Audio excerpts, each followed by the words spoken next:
Titus chapter 3, verse 1. What do we have here?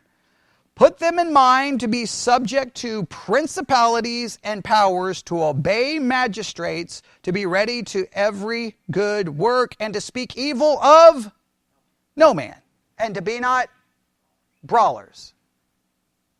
All right? Now, take those verses. What would you group these verses as?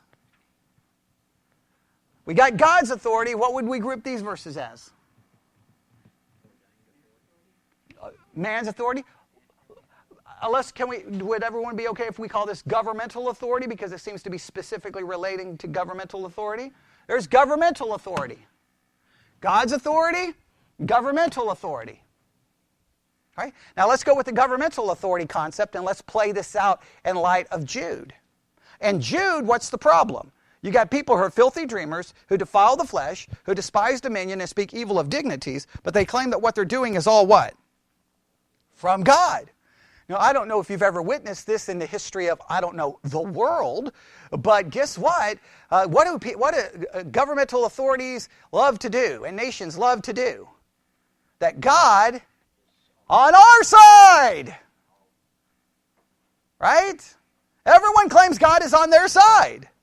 Well, if a nation goes to war, who's supporting that war? God.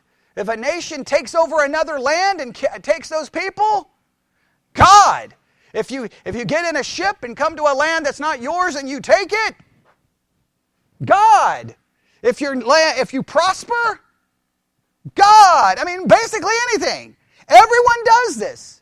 Everyone. Right? Every political party utilizes God to justify their platform and their actions. Rarely, especially in America, you don't get a politician going, look, I don't believe in God. God doesn't exist. Here's my policy. I don't care about God. No, you don't get that in America. Everybody be like, oh. But they bring in a little bit of God, and then everybody's like, oh, see, God's on their side. That's governmental authority. So in other words, what's the danger here?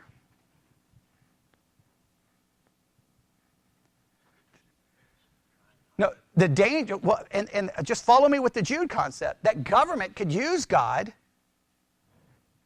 to do something that's actually opposed to God, just like those in Jude are using God to do that which is in opposition to God. And we could use God as justification to do what? To reject the dominion of the governmental authority. In other words, everyone does what? Everyone uses God. If we're honest, this is not going to make anyone happy, but this is true. For many, including people in this room, including me, God is a means to an end.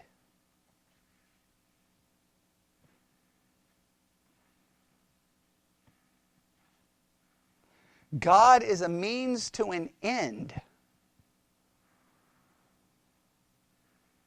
Does that not scare you, that we have the capability of doing that? We will use God to justify it. We will use God to justify our parental decisions. We will use God to defend our job decisions, our marriage decisions. We will use God for everything. Sometimes God is nothing more than a tool in a toolbox. And we're like, okay, what do I need? I need some God. Okay, grab some God. Okay, what I'm doing is right. It's justified. You can't condemn me.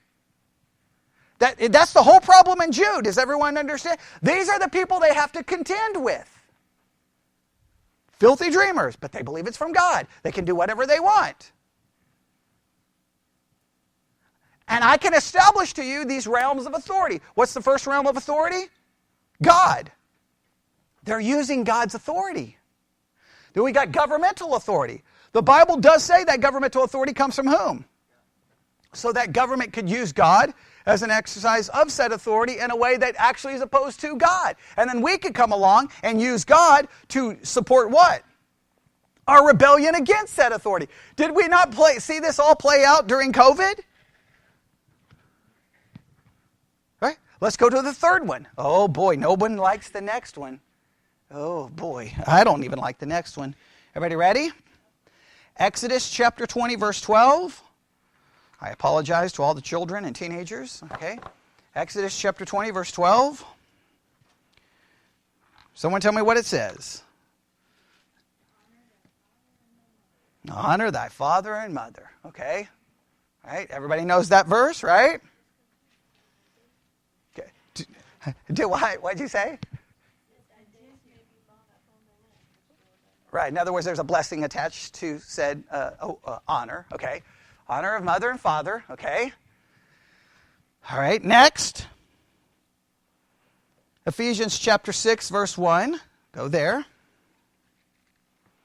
All right. Now I think, who am I getting ready to apologize for this one?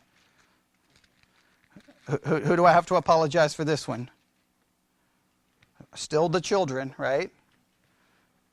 Children! Obey your parents in the Lord, for this is right. Okay, nobody. Does anybody love this one? No. Okay, probably not. Now some of us love the next one. Ephesians 5:22.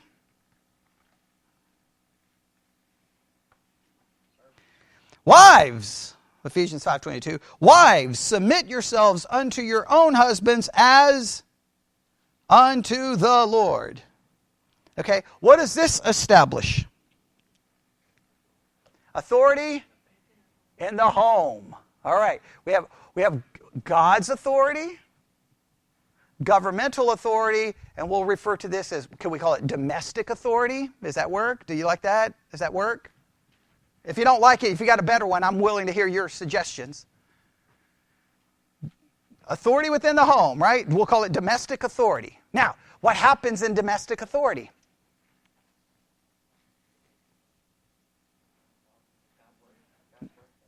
Okay. First and foremost, remember, I'm connecting this back to Jude, right? Remember, they're filthy dreamers. If we believe that, the only thing that makes sense in the context of Jude is they believe this is coming from God, which justifies all of their actions, right? If they were rejecting God outright, then it would be obvious in the church, but they've crept in unawares because they're like, we believe in God, and God is on our side, and God's telling us what to do. All right. So how does the abuse? So in a roundabout way, they're using God for their own fleshly means. Can government use God's authority for fleshly means? Can we use God's authority for fleshly means against government? Yes. Now, when it comes to the home, oh man, Christians, we're supposed to have it all figured out, right? Because we've got God on our side, so Christian homes are supposed to be perfect, right? Okay, it never works that way, because guess what happens in Christian homes? We use God. Now, how could a young person use God? They could try to use God as a justification for not listening to the authority, just like we use God to not listen to governmental authority. Correct? Can parents use God in the way they go after the children and using God as a justification for what they're doing, when in reality it may have nothing to do with God, it may have something to do, and I know parents are not going to like this, but a lot of times parents' decisions are more based off their own fleshly preferences, and it has nothing to do with God. Now, it's one thing to just acknowledge, hey, that's just the way it is, because that's the way I think, but when you try to use God as it, that can become very problematic when it's not God. Does that make sense? Yes? Parents can do it. Kids can try to use God as justification. Oh, how does it work with God and husbands and wives? Oh man, can you not see this one's loaded with problems? Right? The guy can be a complete jerk and claim what? Submit, woman! God's on my side! I do. But the wife could probably try to use something with God to justify her not submitting. Right? You see, there you go, Robert. Just like that's what Janice does, okay? As unto the Lord, right? But I'm just saying, we all find a way to use it for our advantage. So that we've got the authority, but the authority can all be used, because where's the authority derived from? Remember, what's the first one we started with? God's authority. He's creator. He's God, right? So everybody wants a piece of that authority. Because if I can get that authority, what can I get? all the justification I need. So this shows up in the home. All right. Oh, wait, there's more. There's more. Oh, I got 2 minutes. I can't get to the more. So I can't get to the more. All right. So let's just stop here then. Oh, I don't want to, but I made a promise. All right. So what can we conclude from all of this? Do we understand the teachers in Jude? And the last hour I said this. I believe it's a historical, accurate account, but it's an allegory of something that we contend with. As they were contending with the false teachers, what those false teachers are is a picture of us contending with ourselves. We're the false teachers. We're fleshly, but we claim somehow that God is on the side of our fleshly desire. We indulge the flesh, claiming that what we're doing is actually something spiritual, and we have a tendency to despise anyone who tells us we can't do it, and we speak evil of a whole lot of people. And you can't contend with them until you have first contended with you. You're the false teachers, just like I am. And so you think, how am I going to contend with them? You think the first way to say, guys, you're not in charge, God is. But they would be like, we know God is on our side. So I want you to see all these realms of authority. We see God's authority, yes? And we see governmental authority. Governments use God's authority to justify their ungodly actions, and we use God's authority to justify our rebellion against that governmental authority. Yes? And then the next level area of authority, we looked at government, and then what's after government? Domestic authority. And the same drama plays itself out. Because we see God, and this is the danger, and I just want you to, I'll leave you with this. I want you to just consider all the different ways in your Christian life you probably have used God as a means to your end instead of submitting to God. And it's a fine line. Oh, I'm following God. No, we grab God and use God. And God is not for us to use. Does that make sense? I'll just leave it there. All right, let's pray. Lord God, we come before you this afternoon. I'm not even going to pretend this is an easy truth. It's a difficult truth for every one of us. It's easy when we leave here to forget this, but I hope we'll talk about it, think about it, so that it will possibly have some profound impact on us. And we ask this in Jesus' name. And God's people said, amen.